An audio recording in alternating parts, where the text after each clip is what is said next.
Hello everyone. In this video, we are going to see how to perform the compound pendulum experiment to determine the acceleration due to gravity g and radius of gyration k. The apparatus required are compound pendulum, which is about 1 meter, and stopwatch to note the time taken for the oscillations. The compound pendulum will have consecutive holes of each 5 cm gap between them. To start the experiment, fix the screw in the first hole, that is at 5 cm. Hang the compound pendulum in the G clamp such that it does not touch the walls when it oscillates. Oscillate the pendulum gently. The oscillations should be slow and steady. There should not be any wobbling of the pendulum. Leave the first few oscillations. Start the stopwatch at a time when it feels right. One oscillation is taken in such a way that when the pendulum begins at one extreme position, travels to the opposite extreme position and returns to the beginning extreme position. Likewise, note the time for 20 oscillations. Take 2 trials to minimize errors. Find the mean for the time taken.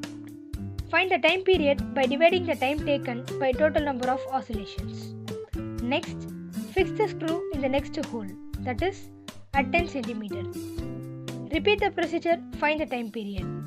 Likewise, repeat the procedure for consecutive holes till 45 cm and find the time period respectively.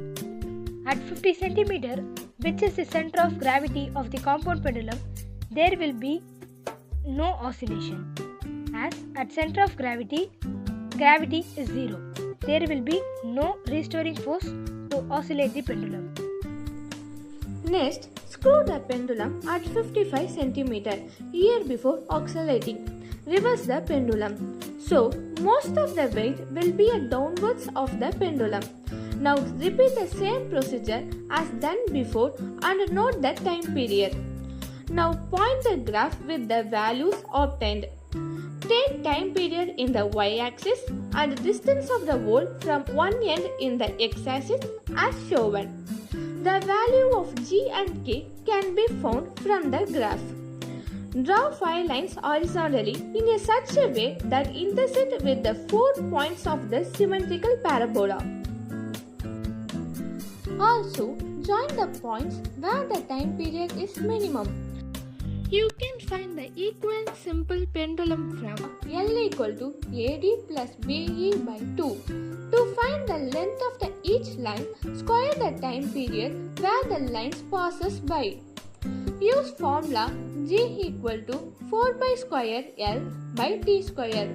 To find the acceleration due to gravity, the answer should be approximate to 9.8 meter per second square. Take the mean of the value for G. To find radius of gyration, K use the formula K equal to root AC into BC. For each line, take mean for them. Now G and K are obtained.